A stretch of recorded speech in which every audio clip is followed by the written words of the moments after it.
발달장애 친구들 뭐 다양성에 대한 이야기도 해주셨는데 어떤 성교육들을 좀 진행할까요, 선생님? 그 대상자들. 우리 발달장애인 대상한 성교육은 짧은 시간에 절대 이루어질 수 없는 교육을 생각하는 사람이에요. 네네. 그러다 보니 가장 우리 학생들에게 영향력을 줄 수 있는 사람들이 누구인가라는 고민을 했을 때 주양육자분들, 주양육자, 특수교사분들, 네네, 특수교사. 이 분들이 교육할 수 있는 교육을 먼저 해야 된다라고 선행이 돼야 된다 생각을 해요. 그러니까 그분들이 먼저 네. 선행돼야 된다. 네. 네. 그분들이 할 수 있는 교육에 대해서 교육을 하고 난 다음에 그분들이 생활 속에서 교육을 계속 해줘야 된다라는 생각을 갖고 있어요.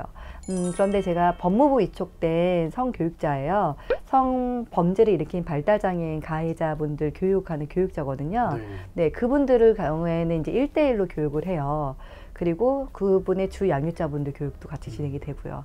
1대1 교육을 좀 많이 하는 편이에요. 더 집중돼서 네. 그 아이만을 위한 교육들이 돼야 왜냐하면 되는데 그 학생의 특성이라든지 능력이라든지 그 가정 환경이라든지 빠르게 파악을 하고 그리고 어떤 게 그 친구에게 효과적일까에 대한 고민도 하고 또 정보도 수집하기 위해서는 많은 학생들이면은 교육적 효과가 좀 늦게 나타나기 때문에 집중력도 떨어지고요. 맞아요. 그럴 것 같아요.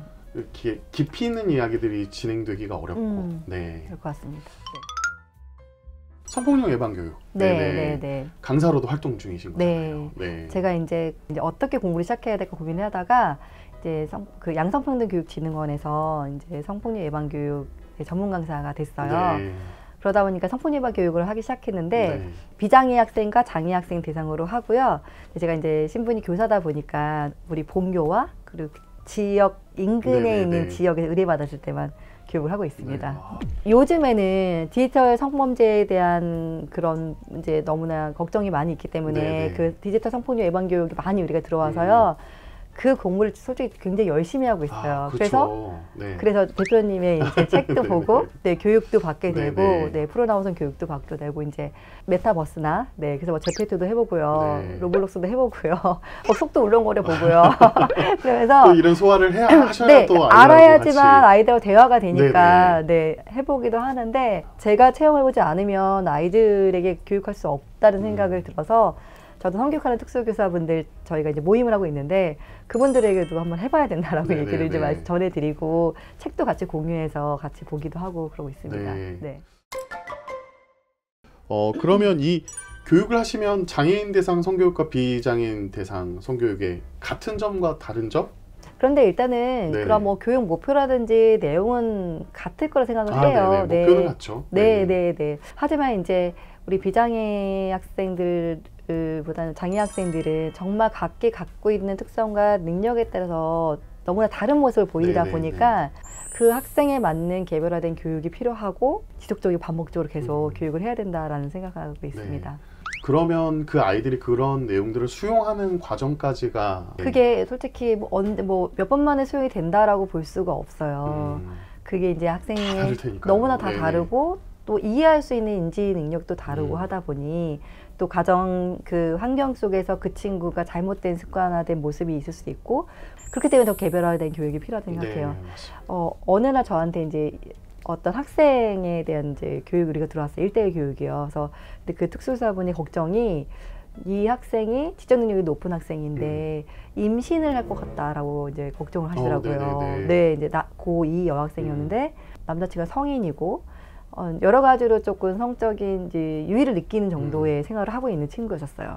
그럼 이 친구에 대한 교육은 뭐가 중점이 돼야 될까요? 이제는 정말 임신, 출산, 뭐 결혼, 성병, 이런 게 더 직접적으로 돼야 되는 상황이 되는 거잖아요. 저는 이제 그 친구한테는 그런 교육을 중심적으로 교육을 한 거죠. 근데 다행스러운 것은 이 어머님의 이 사랑이나 이런 보호막이 굉장히 단단했었어요. 그리고 이 여자친구는 나는 이렇게 원치 않은 임신으로 아기를 낳고 싶지는 않을 테니 걱정하지 마시라고 할 정도의 얘기를 했던 친구였었어요. 그래서 무사히 잘 졸업을 했고 또한 지금 직장생활 잘하면서 생활하고 있다고 해요. 이게 이제 성교육자들이 발달장애에 대한 특성을 잘 모르고 아이들에게 지식 정보에 대한 교육들을 합니다. 예를 들면 뭐 2차 성징에 대한 이야기들을 막 쭉 합니다. 매뉴얼식으로 이렇게 가르치면 아이들은 그걸 1차적으로 네. 그렇게만 이해를 할 수 있을 것 같아요. 네. 아까 말씀하신 것처럼 매뉴얼적인 지식 전달만 됐을 땐 이 친구들이 궁금한 것들이 전혀 해소되지 않은 상태에서 그것만 인지가 되면 네네. 계속 그걸 얘기를 하는 거예요. 그쵸. 그래서 자폐증장애 학생이 계속 생식기 이름을 계속 얘기하니까 성기 명칭을 얘기하니까 특수의사분이 너무 스트레스 받으셔가지고 이제 연락을 해주신 상황이었어요. 우리 반 아이가 성기 받은 이후로는 계속 이 명칭을 얘기한다. 그게 왜 이 성기 명칭을 알아야 되는지, 그리고 그게 어떤 의미가 있는지 이런 것들이 충분히 좀 소화가 돼야 되는데 짧은 교육 시간 안에 많은 것들이 이제 전달이 되다 보니 이 친구들 호기심은 다 이제 해소가 되지 않은 상태여서 네네네. 그런 부분들을 자세히 발견하고 살펴볼 수 있는 교사들의 그런 인식들도 필요하고 그런 인력들이 계셔야지만이 아이들에게 필요한 성교육들이 좀 진행이 될 것 같아요. 동일한 교육도요. 이제 지금 꼭 어떤 행동을 하기 전에 사전에 타인에게 물어봐야 된다의 그 묻는 거에 대한 교육이 너무 중점적으로 이루어지고 있는데요. 동의를 구해라. 네, 동의를 구해라. 어떤 행동을 동의를 구해라. 근데 아시겠지만 동의를 구하는 것 자체가 성폭력이 될 수 있는 경우가 너무 많잖아요. 제가 갑자기 다가가가지고 대표님 저 뽀뽀해도 돼요? 막 이런 동의를 구하는 행동이니까. 그렇죠. 네네. 그런데 그 동의를 구할 수 있는 관계라든지 상황이라든지 그런 것들을 정말 하나하나 다 알려줘야 되고 아이가 이해를 한 상태에서의 동의를 구할 수 있게끔 그 차후에 교육이 들어가야 되는데 너무 동의라는 그 개념으로만 이제 너무 중점적으로 바라봐서 문제가 일어나는 경우가 많이 있어요. 네. 지하철에서 사진을 이제 영상 촬영을 했었는데 그게 이제 성폭력의 불법 촬영으로 이제 신고가 들어간 상황이었었는데 제가 교육을 하러 갔었는데 그분이 자기가 잘못된 게 이 불법 촬영한 것이 아니라 동의를 구하지 않아서가 잘못됐다고 말씀하시더라고요. 그렇게 교육을 받으셨으니. 네. 제가 그래서 와, 이 동의 교육에 너무나 문제점을 갖고 있구나라는 생각을 좀 했던 경우가 좀 있었어요. 그래서 그 이후로 동의 교육에 굉장히 오랜 시간을 투자해서 아주 다양한 상황을 좀 만들어서 아이들과 이야기도 나눠보고 상황을 또 해보고. 네.